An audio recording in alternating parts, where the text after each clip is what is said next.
and welcome back to the Mix and Music Podcast. I am your host, Dee Kei, and with me, as always, is my lovely co-host, Lu, the Golden Gate Bridge, Moreno. I feel like on Wednesday we came up with so many. Yeah, and I used none of them. No. I used none of the nicknames that we thought of, and I don't even know where that came from. Young Lu, Liddy Lou, all the above. Young Blue, Mix Bus, the Glue, the Glue. Anyway, and today we have a special guest, Giovanni from the record shop out in Nashville. Everybody say hi, or Giovanni, you can say hi to our audience. Hey, what's happening, everybody? Glad to be here. We are live on Twitch right now. If you are listening, feel free to come join us on Mondays at 2 p.m. to join us as we record episodes of the podcast live on Twitch. That's twitch.tv/DK Mixes, DEEKEI Mixes, every Monday at 2 p.m. Pacific Standard Time. But we're here with Giovanni. We actually did an episode where we interviewed you. I interviewed you about a year ago, and totally just lost all the files, tried to come back to it, try to recover it, not even close, and I felt bad. And then you reached out to me again, and I was like, this is a perfect time. Let's make it happen. So we're back again. Thank you so much for your patience. I know it's been a really big hassle just trying to connect, but good to be here, man. Yeah, of course. We'll make it even better this time. That's right. So I want to talk about a few different things. I'd love to talk about some technical stuff as an engineer, some techniques, different things, but also about business. And so I want to first talk about your story, how you started, where you're at, what kind of business you do, the kind of the services you provide, and how you've scaled and grown over the years and where you're at now. Absolutely. That sounds great. Where do you want to start? From the beginning, as in moving to Nashville and the interning process that you told me about before. Yeah, absolutely. So my story and my move to Nashville was interesting and eye-opening when I got here. I moved here for an internship at a major studio here in town, and when I showed up for work the first day, the studio manager informed me that I wasn't going to be able to take on this position that had the potential to lead to be an assistant at the studio because of some paperwork and some stuff that fell through. So I'm in town, and I had a lease on a place for a few months and was really counting on this gig to be able to get me on my feet and be my first step into the door in the industry. And it was in hindsight, a really great opportunity that never happened because it led me down the path of working for myself and finding my own path into this industry and being fortunate to be able to now have a career where I have a ton of freedom with how I spend my time and my creativity. Nice. Yeah, and so it didn't happen. You started a studio. I mean, tell us about that whole process. Were you in the spot that you're in now? I assume it started smaller. Did you take on investors? All the jazz, just kind of from the ground up. How did that happen? After that gig fell through, I went back down the street on Music Row down 16th Avenue to this little apartment that I had that was above some offices. Fortunately, I was able to find a place to live that was on Music Row. And I basically turned this little one-bedroom apartment into a makeshift demo studio. So just turned the closet into an ISO booth, had a futon and as a lounge sort of thing, and then set up a little table and control room. Very modest setup. I could record a vocal, build some tracks, record one instrument at a time, acoustic guitar, maybe electric guitar if I didn't crank the amp too loud. One time I put a drum set in this tiny little apartment, and within 20 minutes, the cops were banging on my door and almost looking confused, bro, how stupid could you be to just try to put a drum set in this apartment and think nobody's going to complain? But luckily I didn't get a ticket. They just gave me a warning and took off. So it was very much starting that way, just small with a little bit of equipment. And the next step really was just to get out around town. A town like Nashville, we're in a fortunate position where there is music being played absolutely everywhere. You go to the bank, the grocery store, the gas station, there's somebody that's got a mic set up and, and playing. So there's a lot of opportunity to meet folks. And that's what I did. I spent my time just going out to every writer's night that I could find, places where showcases were happening, started to get a feel for where the kind of hip spots were in town and also where some of the dive spots were. And what I found was that in some of those more divier spots, those were the places where the people that were brand new to town like me that didn't have any connections yet were able to get gigs. Because the other more high-profile spots, you had to have a little clout and some relationships built to be able to get on those slots. But there were a ton of venues where you could pretty much just walk up and, sign your name on a list and, and play. So I started frequenting those places and started to discover people that were in the same position in their artistic career that I was in my producer engineer career. And so that led to starting to develop a small client base of some singer-songwriters, some hip-hop artists, some pop artists. And slowly but surely, that started to expand. But it was really just working on demos and vocal sessions and building tracks for people early on. I got really excited about that process. And, as things go, one thing leads to another thing. And as you started to find my circle around things, I found that what I got the most passionate about within the technical skill set that I had as an engineer and as a producer was working one-on-one with an artist to help them bring the vision for their song to life. So that's where my focus got more leaning towards the producer and production side of things as opposed to just an engineer. But also having the skill sets of an engineer, it allowed me to be able to take on pretty wide variety of projects, with artists. And since I didn't have really any clout or resume or any major projects that I had worked on yet, I thought that it would be helpful for me to be able to brand my work as a producer engineer around a business and a company that had a specific mission, as opposed to just being another freelancer that was just trying to find another gig with things. And my goal was to be able to create a pathway for my career that would allow me to be able to work with artists in a variety of different capacities. So I combined those ideas together and I created what became the Record Shop with the goal of helping artists achieve their artistic vision and creating art that will outlast us. Sweet. So those are the early days. I think one thing that I've been thinking about the last few weeks is, and how long have you been in Nashville doing music? I've been in Nashville for 16 years. So in the 16 years here, in retrospect, I want to ask you this. Have you done more business, improved your craft, improved clientele? I don't know. In general, has most of your success and improvement come from investing in the people that you started with or working with people that were already big? Invested in the people that you start with. Which is really interesting to me. I was just having a conversation about this with a session musician.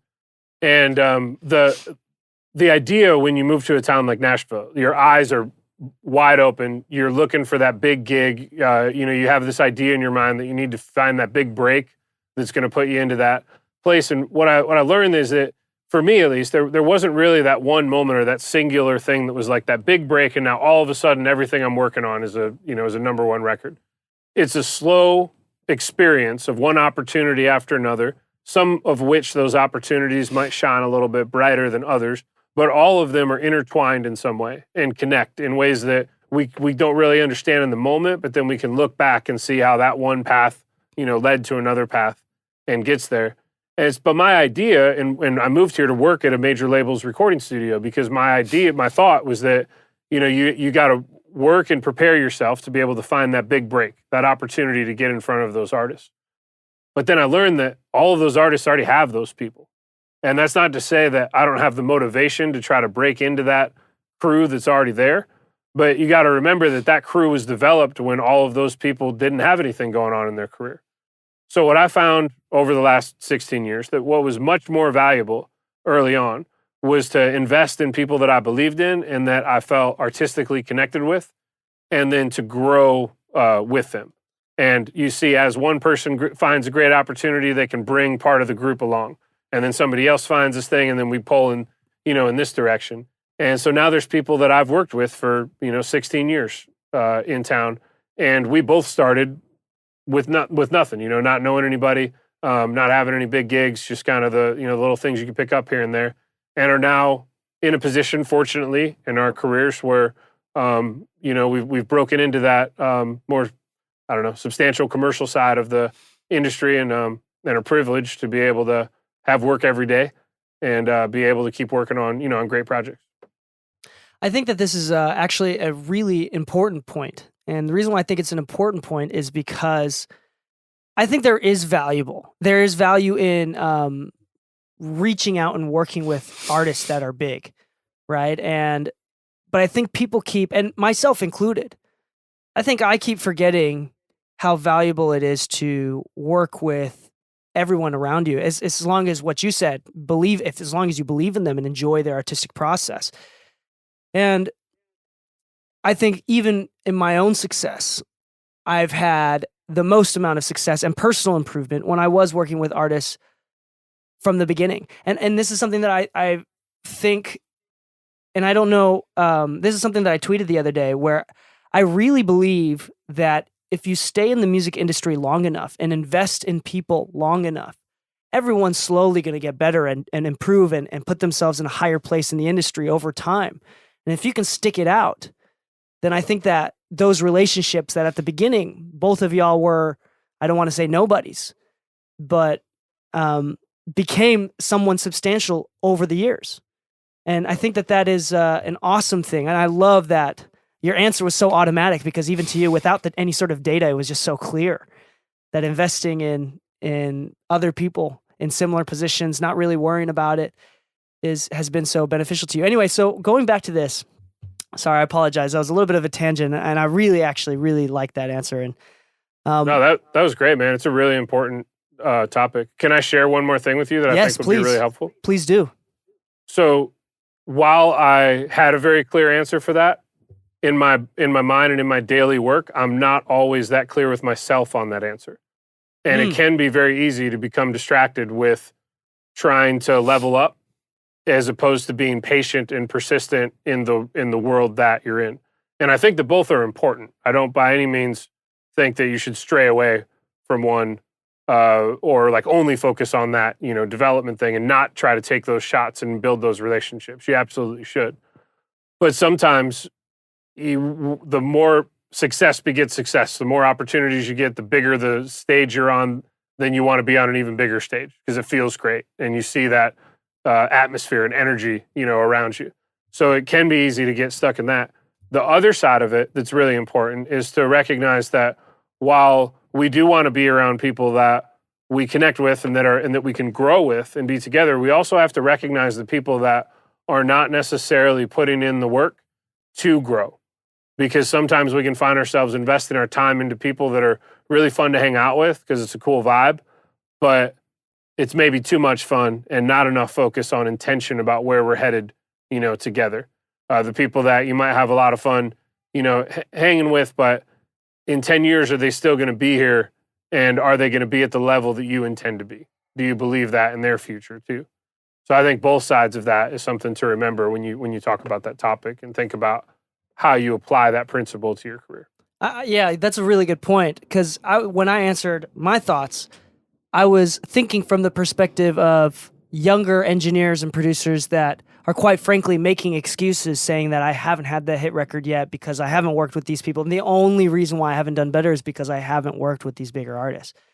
And you just give me that one shot to work with these bigger artists. Like, yes, you should be pursuing those things. But like you said, it's also a combination of, you don't have to wait till you're at the volcano to dig for diamonds in your backyard, And absolutely. So that was, but I really, really like that.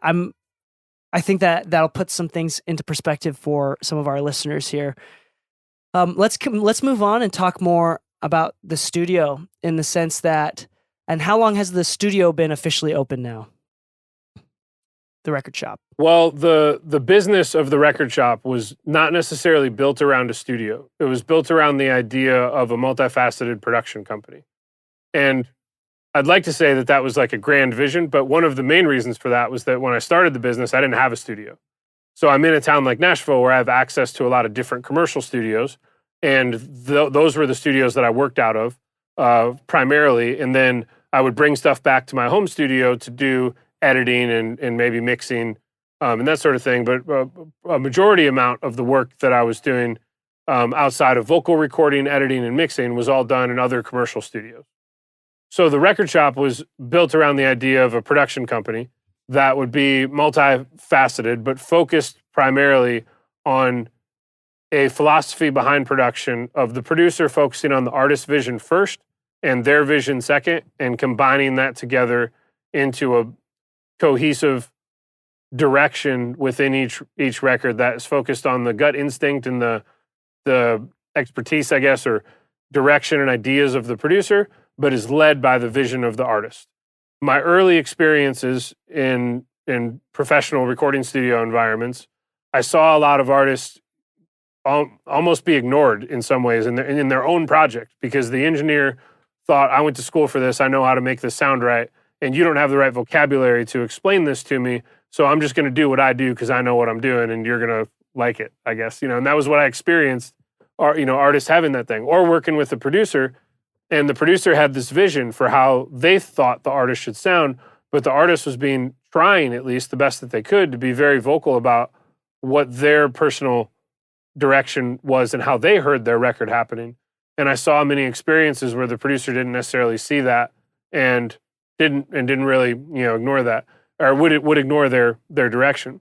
And there's a really great quote by a legendary engineer named Al Schmidt.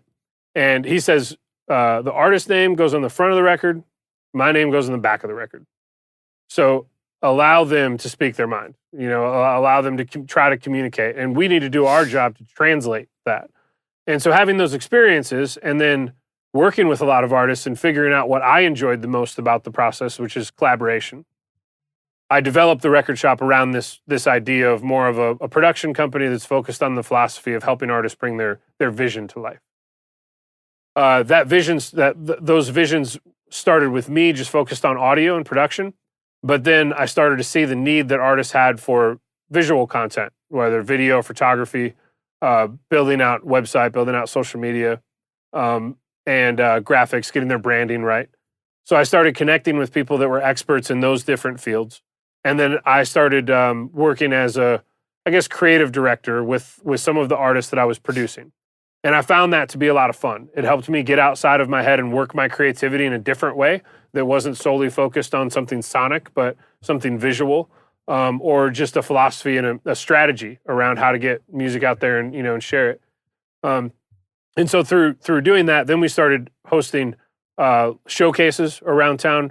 I started a hip hop showcase, which hip hop in Nashville at the time didn't have much of a voice as far as venues go. There was a big underground community around it, but there weren't a lot of places that artists could just go out and play, like say a country artist or a gospel artist could.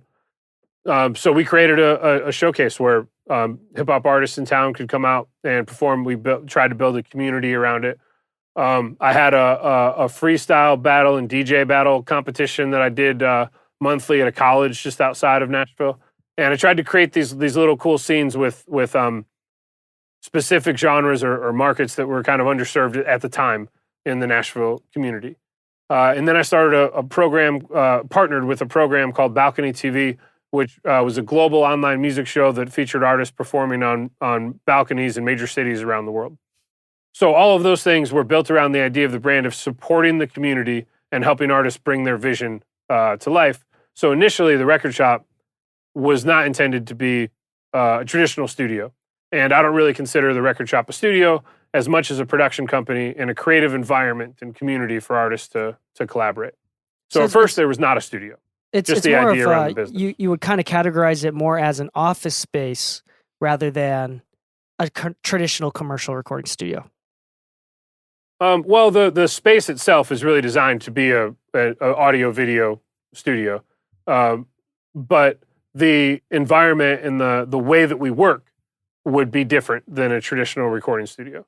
I focus more on working with artists on projects and longer term goals, as opposed to focusing on just how many hours in a day can I book this studio for and get paid a transactional thing just for pressing record or producing a track or something like that. If you don't mind me asking, my focus is more on the long term, like project type work. While we do book the studio like a traditional studio for some artists, a majority of our work is focused on a small group of artists that we focus on larger and longer term projects with. if you don't mind me asking, I think a good question here is, how did you find that, I guess you could say, separation between when you built this studio? You know, a lot of studios get built with the idea that they need to book time to pay for their cost, their overhead.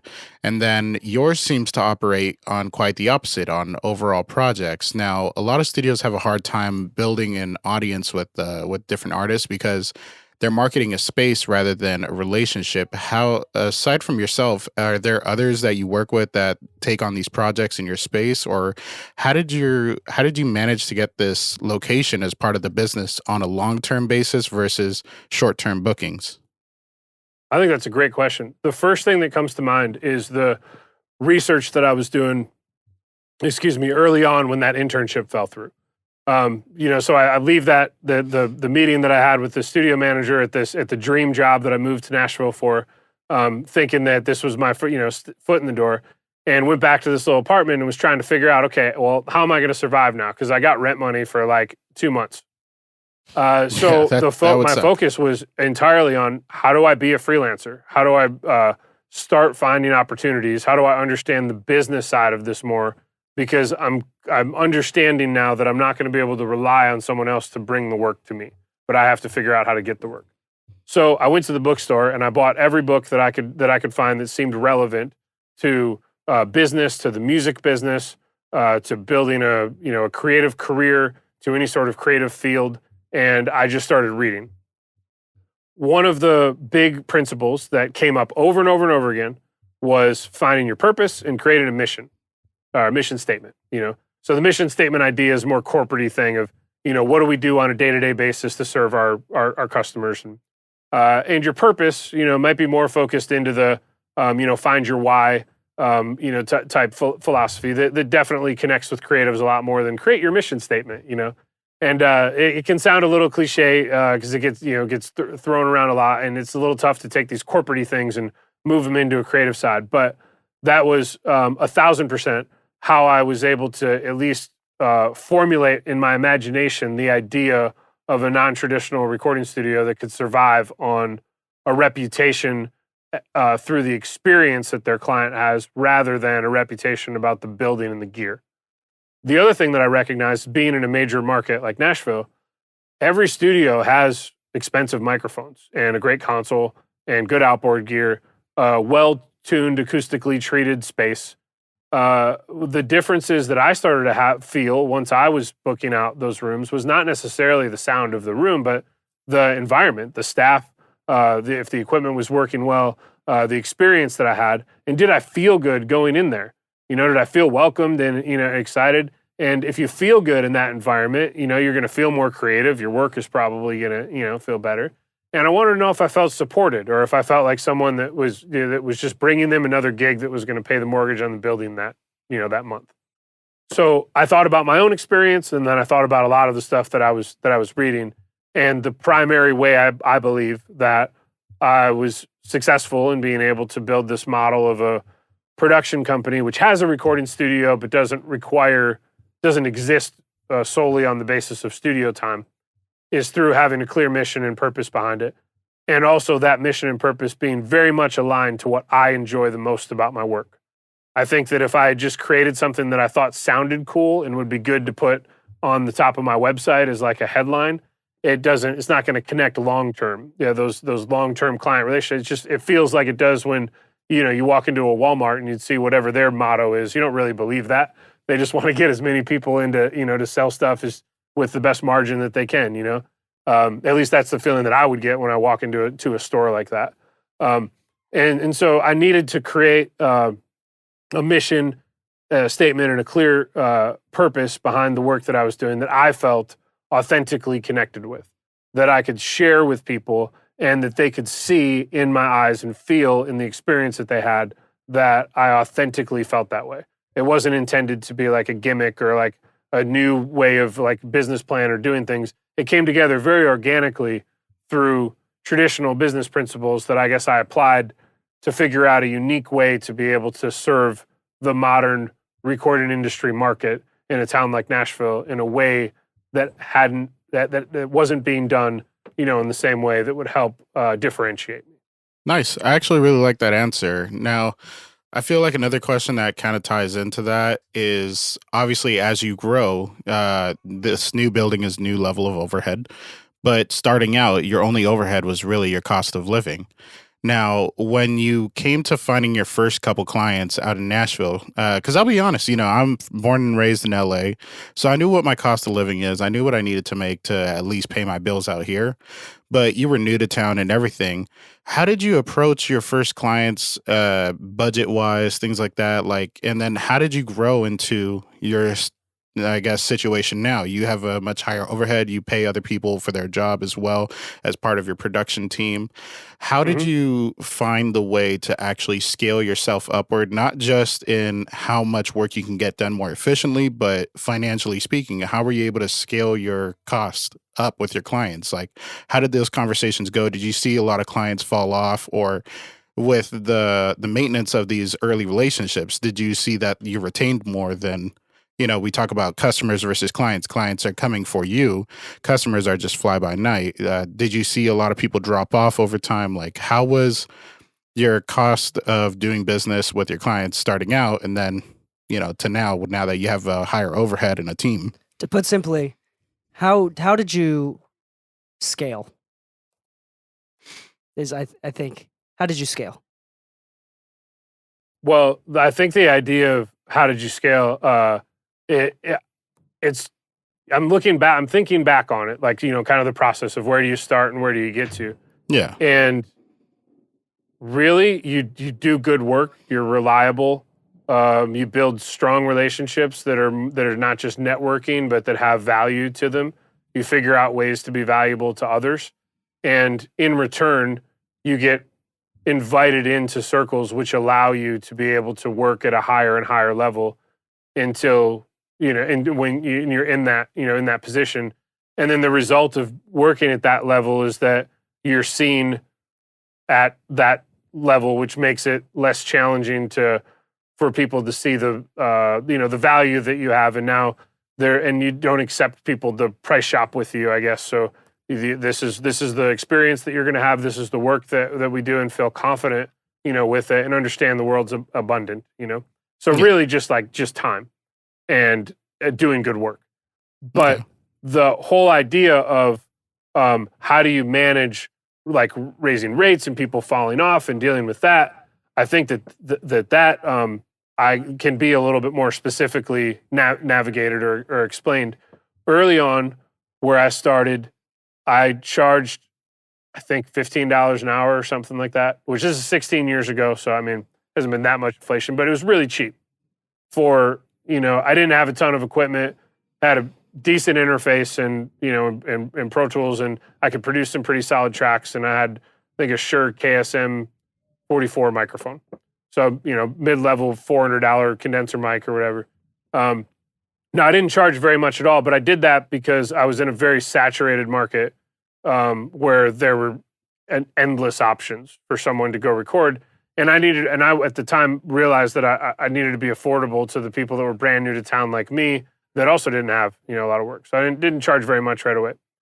But what I did, I found a part-time job DJing at a nightclub in town, and that job funded my cost of living. Very modest cost of living, so a tiny apartment and enough food to stay alive. Everything else that came in as income outside of that modest cost of living went into investing in equipment. So I started off with a small client base of artists that were moving to town around the same time that I was. And then as that started to grow, I invested that equipment into a nicer microphone, into a better interface. I upgraded my computer so it ran more stable. And I started finding what are the things that are going to up my game and my sound and quality of what I'm doing the best. And as I made those investments in myself, the people that I was working with at the time, I would say probably, it's tough to put a percentage on it, but I would say probably 4 out of 5 of them were totally fine with my price going up as I invested more into equipment.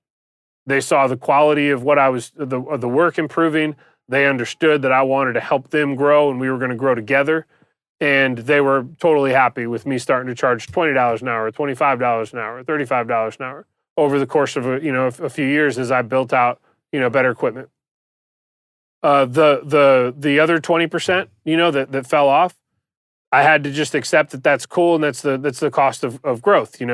Not everyone is going to see the value in that investment, and if they don't want to invest in themselves in the same way that I am, then it comes back to are you surrounding yourself with the people that have the same mindset as you?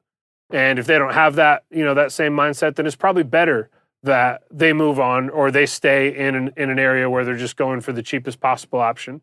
And you focus the limited time that you have on the artists that want to invest in themselves and continue to grow.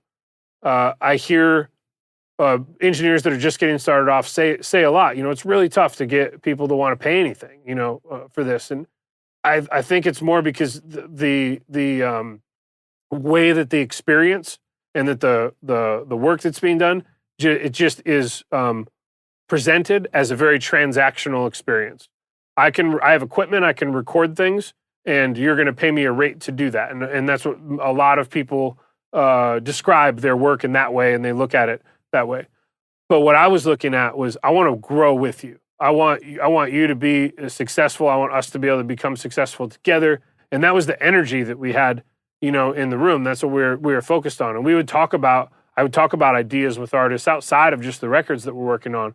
But how are we going to, market this? And I would go to their shows, and support them, be part of the community, I guess, a simple way of saying it.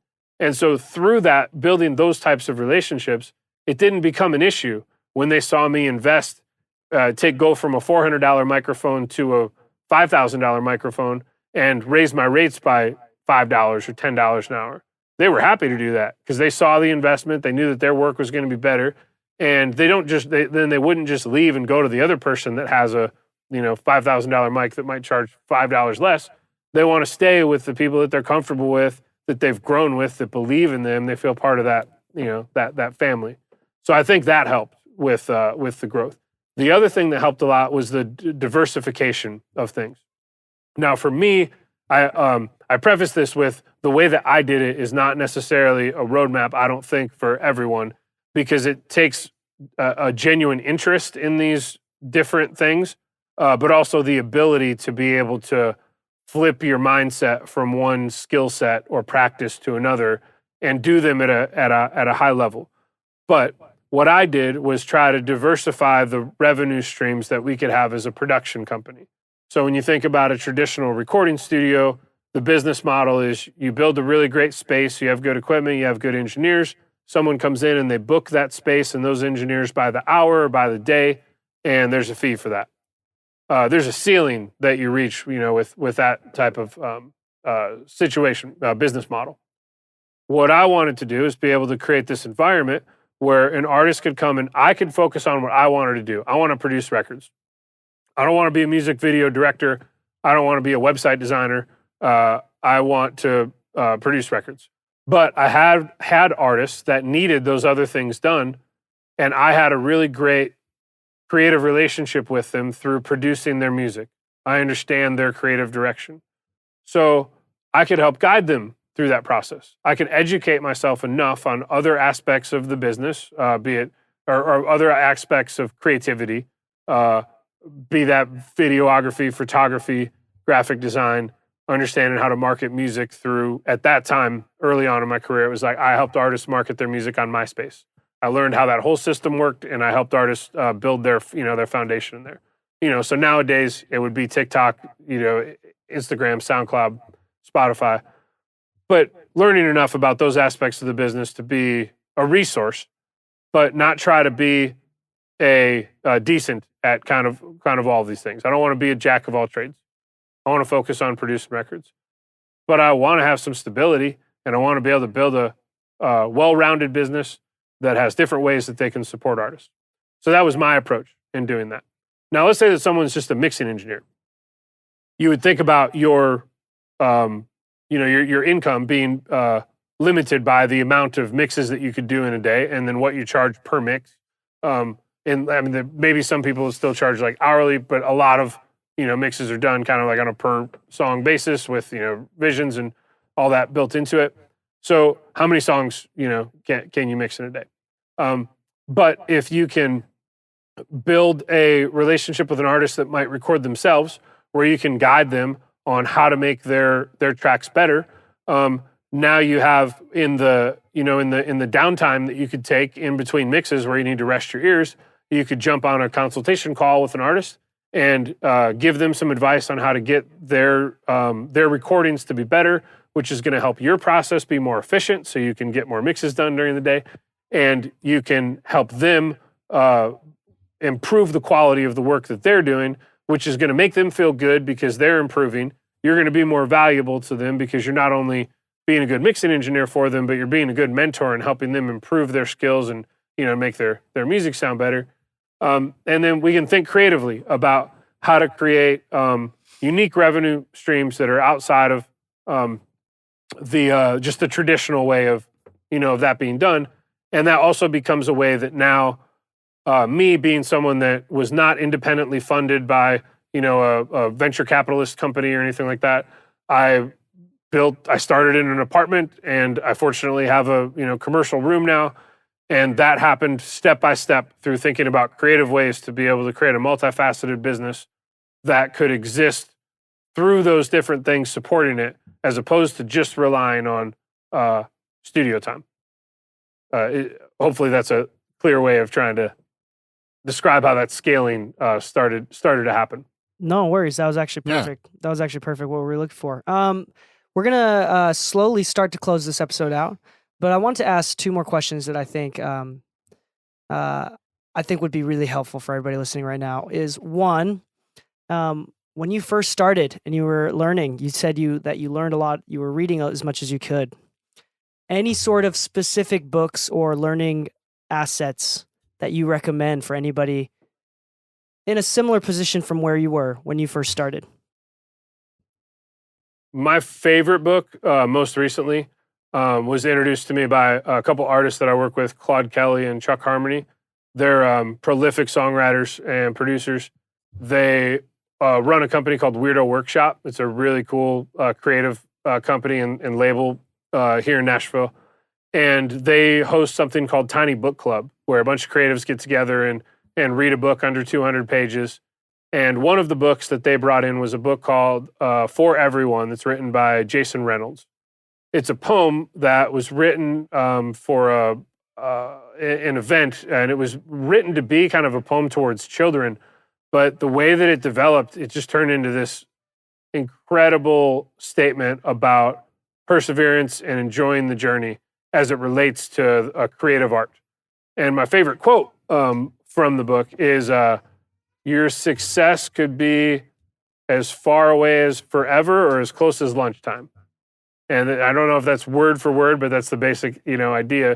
And there were just so many moments like that in the book that gave me a lot of really clear perspective on being patient and enjoying the freedom and privilege to be able to make a living just creating art every day.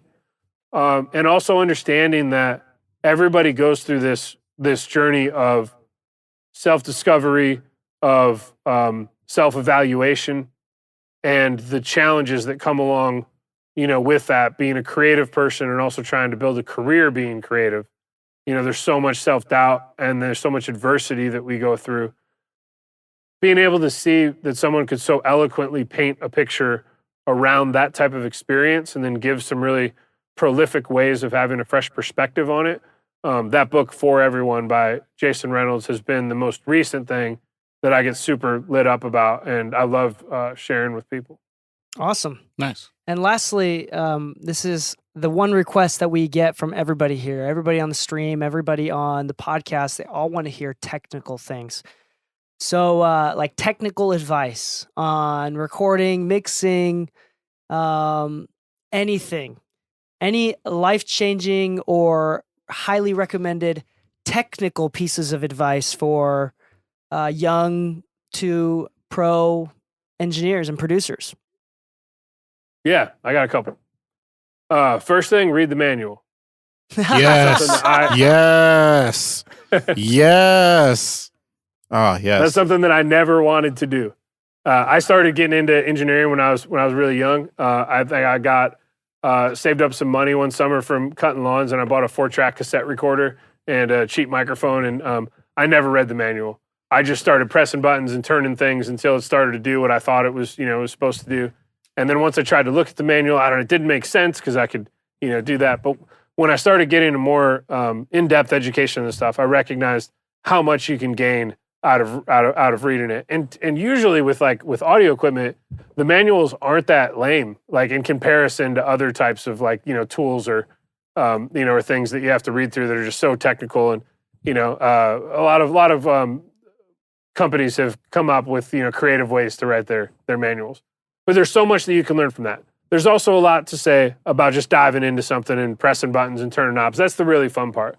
But you can really expedite that process and make your decisions with more intentionality if you learn the technical side of the stuff too. So that would be the first thing. Second thing, use your ears, not what you see on the screen. That was a piece of advice that I got when I was in audio school. And it's so helpful with really great software like FabFilter's Pro Q, for example. You can see the frequency response of the sound that you're EQing on there. And that can be a helpful educational, tool. But I don't know that it's a practical thing to use once you really understand it, because it allows your eyes to tell you something without what your ears are telling. And no one's watching music with their eyes. They're listening to it with their ears. And I think that we should make those adjustments that way as well. There's reasons that those tools are there, and it's cool for them to be helpful. But overall, I think if we, at least for me, in my perspective, I've gotten better results when I've taken my eyes off the screen and reached down and turned the knob until it feels right, as opposed to relying on what I'm seeing.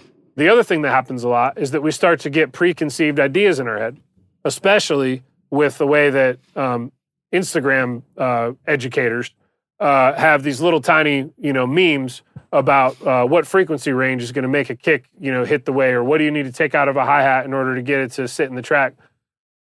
It's wonderful that there's all of that information out there, but the thing that a lot of them miss is that everything is so program specific. There's so many different types of hi-hat sounds and kick sounds and snare sounds. It's really tough to apply one idea of how you could shape the EQ on a sound or the compressor on a sound without having the context of anything else around it and just saying this is how you process, a kick drum. So I think that once we get that sort of knowledge, then we have these preconceived ideas. Well, that worked on the last track. So now we're looking at the EQ and we're saying, oh, well, yeah, I bumped 60 hertz at that on that last kick. It'll probably, and that track turned out great. So I'm going to do it on this one. And I'm looking at the screen instead of listening to what's actually happening with it. And so I think that would be the next thing is use your ears, not your eyes. And I think, honestly speaking, that it doesn't matter what level of engineering or producing that you're at. I think that is all a habit that we all fall into constantly. Oh, and even if you think you're using your ears, you're probably good to remember and reemphasize that at all times. But yeah, I want to thank you so much for your time, Giovanni. Thank you so much. Can you give us a shout out on where people can reach out to you and ask you more questions? Absolutely. Thanks for having me, guys. It's great chatting with you. I'm excited that we got to make this thing happen again. You can get us at therecordshopnashville.com and Instagram at the Record Shop Studios, and pretty much the Record Shop Studios all over. The reason that I like to do these things is to be able to share my experience and what I've learned along the way to be able to help guide others and help them find the same fulfillment in their life that I've been fortunate enough to find in mine. So if you're someone out there that's looking for some specific advice about, direction, you need some help, and you'd be hesitant to reach out to someone like myself because I don't know you, my door's open. I've made a agreement with myself that I will answer every email and do what I can to be able to help every individual, because I unfortunately didn't have that type of mentorship early on in my career.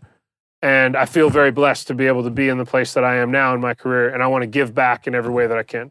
There's no strings attached. There's no special offer at the end. If you need some help, feel free to hit me up. That's why I'm here, to share my story. Awesome. Cool. Well, on that note, then we'll sign off. Thank you so much for listening. Real quick, I guess we'll do a quick sponsor shout out, and you can be involved with this. We're sponsored by iZotope, and if you would like 10% off of any iZotope products, you can go to iZotope.com/MMPodcast, get 10% off. If you go to that link as well, and they usually offer a 7-day trial period for any plugins. But if you go to that link, once again, iZotope.com/MMPodcast, they will also extend your trial period to a full 30 days if you'd like, which is really, really dope. Let me ask you, I already know the answer because it's so normal. Do you use iZotope products? I'm gonna put you on the spot. Yeah, absolutely. I love their products. There you go. They're very, iZotope does a great job at finding solutions in unique ways, to creating tools that can find unique solutions to common problems that engineers have. And I love that about their product line. Absolutely awesome. So if you're interested in anything about iZotope, hit up iZotope.com/MMPodcast. So on that note, one more time, thank you so much for your time, Giovanni. Thank you so much for all of your knowledge that you shared with us, that you'll hopefully be sharing with everybody in the future. If anybody has any questions, feel free to reach out to him, to reach out to you. And on that note, happy mixing, my friends, and stay saucy.